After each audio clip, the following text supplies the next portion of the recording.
Are you concerned about rising fuel costs? Aren't we all? Well, there are a few things you can do to help ensure your wallet is safe. In this video, Blake will explain how to conserve fuel and spend less money at the pump. Stick around.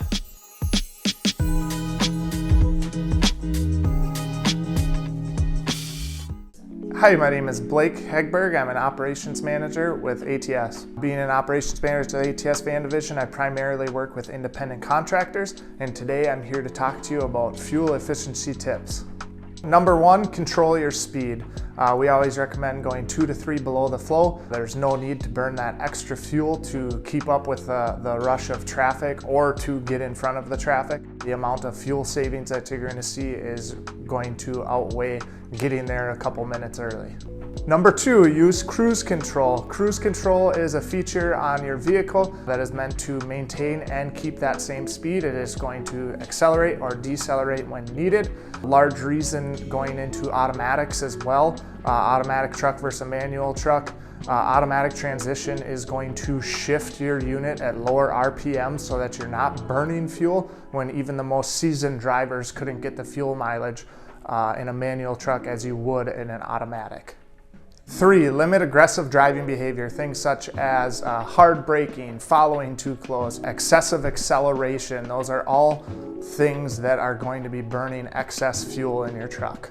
Number 4, enable the eCoast feature if you have it. In 2014, the EPA came out with eCoast. The eCoast feature allows your vehicle to automatically shift into neutral when it is able, allowing for additional fuel savings if you do have that feature on your truck.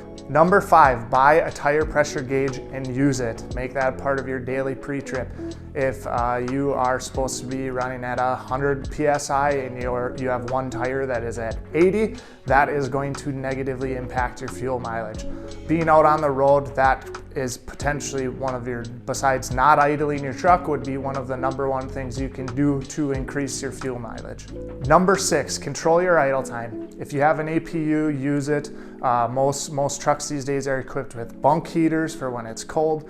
If it's a cool night, 70 or below, open up the truck windows. One thing that I've seen is it has become a behavior to not turn your truck off when you're going into the truck stop, when you're going in to visit somebody, shippers and receivers.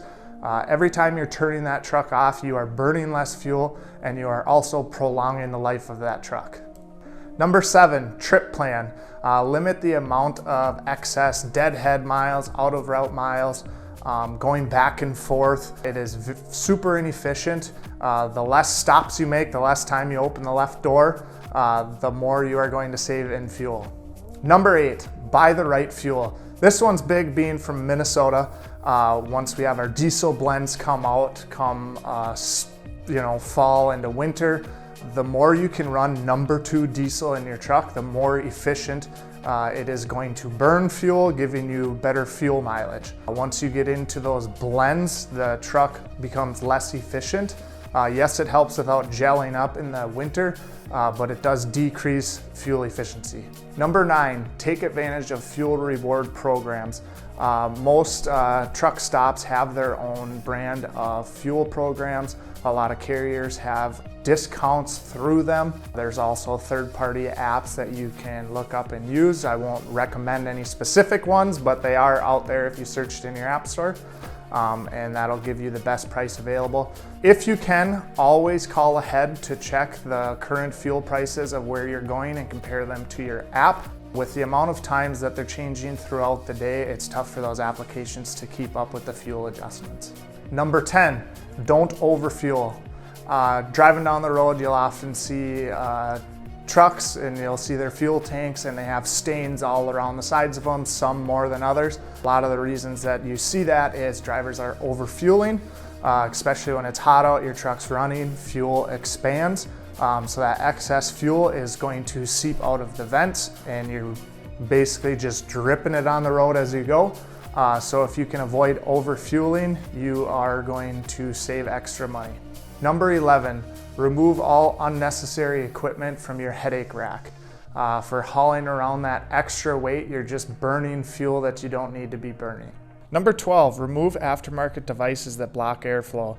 For example, if you have a radiator cover, which is an aftermarket device on your truck, get rid of it. It makes the engine work harder and costs you fuel economy.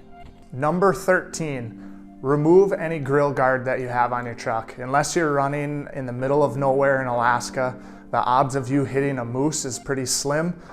They're not going to do much good for you while you're hitting deer or other small game. All that does is just drag extra wind and make your truck less fuel efficient.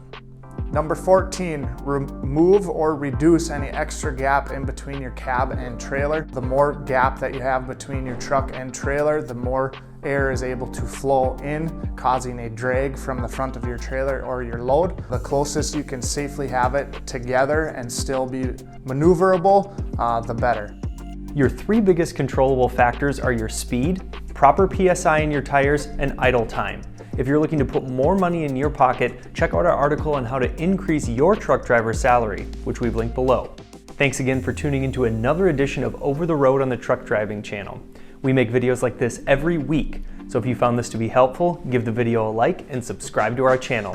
Thanks again for watching, and we'll see you out on the road.